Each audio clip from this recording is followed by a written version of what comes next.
I've been reading books about the patriarchy this year, and I've been learning a lot, and I feel like masculinity under the patriarchy, not masculinity in general, but under the patriarchal system, is not real.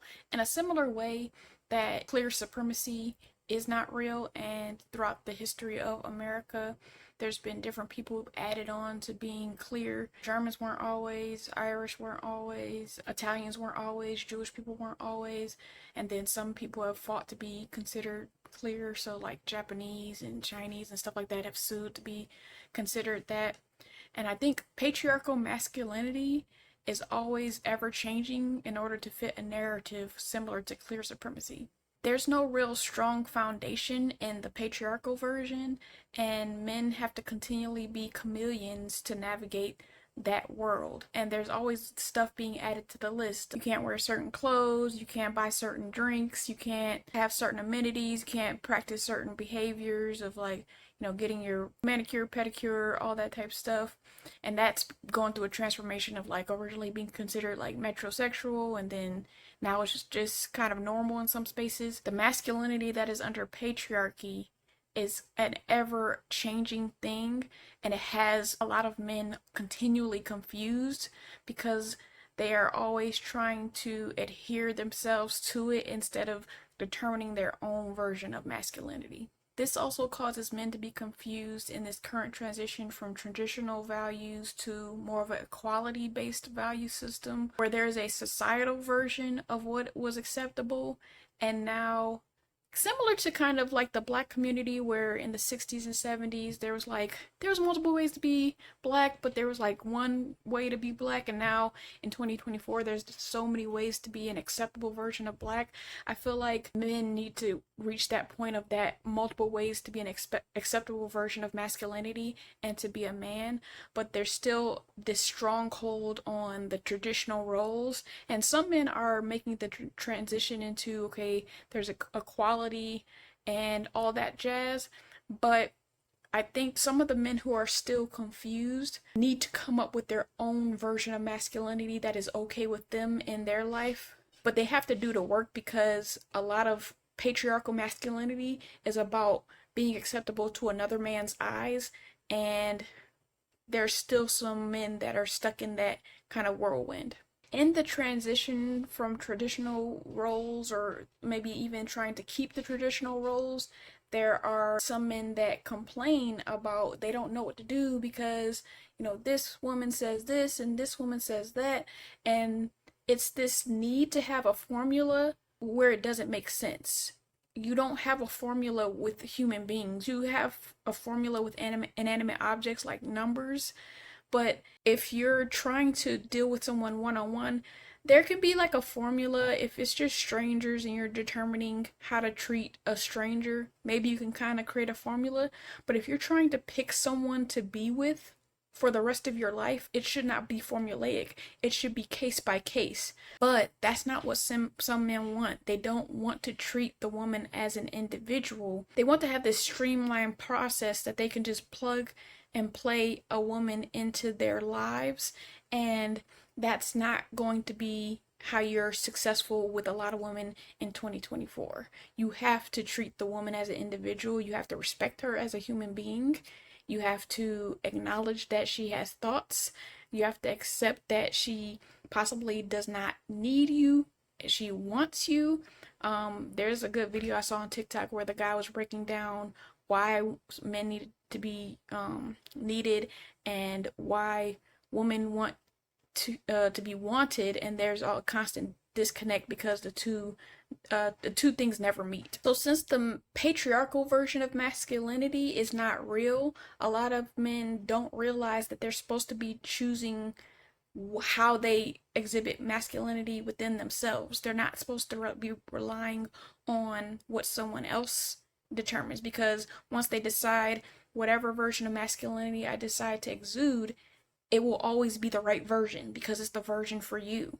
You will no longer be beholden to society's version, so you don't have to constantly change yourself because you're not constantly trying to adhere to something that is ever changing. I'll use an example of sometimes the nice guy, which oftentimes the guys who do this aren't actually nice, but they'll be like, "Oh yeah, I used to be a nice guy, and then, one or two women did something to me, and then I decided to be like an asshole." And my thought with that has always been, why are you allowing your dealings with somebody to change who you are if that's who you are at your core?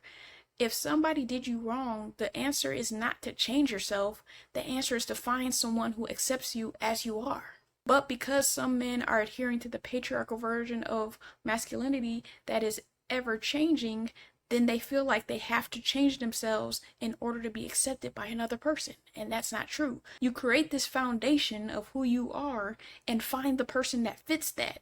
You don't change yourself. You decide who you are. You change it according to your calculations, according to what you want to do, but you don't change it because of someone else. If you're going to date, you decide what your values are and you stick to them. If you find a woman that does not fit that, you don't amalgamate yourself to make you fit her or for her to fit you. You don't find a woman that you're not attracted to and try to mold her and Build-A-Bear or Barbie her into what you like. You leave her alone and you allow her to leave you alone. That's what makes things less confusing. If you stop trying to change yourself at every whim, things become less confusing. Things become more clear when you have a strong foundation in yourself of what you decided your masculinity will be, and you don't have to change that for anybody. There also needs to be this bettering of human analysis. Some men will say that they were vulnerable with a particular woman and then that woman threw it back in their face or something like that. But there are several things that need to happen. You need to figure out a system of criteria in the future to not endure that again. First, with hindsight being 2020, if you look at her behavior before you were vulnerable, was she actually a safe space, or did you just become vulnerable with her because you were in relationship with her?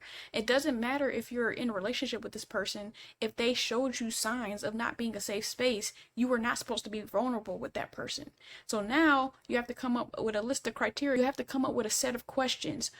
Like there's this jar method that Brene Brown talks about, where when somebody does something positive, you put the marbles in a jar. If they do something negative, you take out marbles. So you create a list of criteria of what behaviors can this person exude to make me add marbles to this imaginary jar, and how many marbles do I need to collect for me to determine, okay, now this is a person to be vulnerable with. You can't just haphazardly be vulnerable with people. You have to make an educated determination. Are they a safe space? If they treat their homegirl like something, they treat their family like something, they're going to be consistent in their behavior and they're going to treat you like that. So make a determination, even if you decide to be in a relationship with this person, oh, maybe this is not a good person to be vulnerable with. So with the hindsight being 2020, when you look back at this woman that you were vulnerable with, did she have any communication red flags? Was she emotionally available? Was she a good person? When you communicated with her without the vulnerability, did she listen? When you shared information with her, did she care? Did she ask follow-up questions? You have to analyze this before you decide to be vulnerable with people. Then you decide, if you had seen all the signs, was she the right person to be vulnerable with? Was she actually a horrible person and you blew through the red flags and just determined that because of her proximity, you were going to be vulnerable with her? It's the concept of, if you're faithful over a few things, you'll be ruler over many. If you give her breadcrumbs and she doesn't rise to the occasion, you don't give her your granny's secret recipe. Sometimes men will be fatigued with dealing with women because you're constantly trying to navigate within the world of the patriarchy with women that do not adhere to that system. This is pretty much why a pick-me will never be picked by certain men, because the idea is not to get with a woman that adheres to what you want, is to get the woman that is strong and break her down if you're in the toxic masculinity space. But that can also happen subconsciously and you're not realizing that's what you're doing. You should be finding somebody who fits what you want, not taking them, doing the Build-A-Bear and forming them like clay into what you want. She won't be able to adhere to that. You cannot hold her to expectations that she, one, did not sign up for, and two, were never communicated. To continue on with this confusion thing, I remember when the Me Too movement was really hot and all these guys were like, oh man, now I don't know what to do. I can't give a woman a compliment, which was always strange to me because the Me Too movement was about like people like Matt Lauer putting his member pics in his desk and showing women, and so how does that relate to a compliment? I feel like some guys act willfully obtuse because they act like they don't know the difference between, ooh, that you look nice in that dress, and oh, that color looks nice on you. There's a distinct difference. Y'all not dumb. Another thing is that the patriarchy socializes all men to believe that they deserve the model type. But there's somehow simultaneously also this idea that whoever you end up is who you're going to be settling for. So you'll always have this one that got away, and the one you actually marry, if you decide to get married, is the one you're settling for. It's the person that you don't actually want, but because of proximity, you'll get with them. So then some men end up marrying proxies, which are stand-ins for what they really want, and then sometimes they'll mold them to what they want. But the woman will never be able to continually sustain that because that's not who she is. Those were some of my takeaways from reading books on the patriarchy and some other topics this year.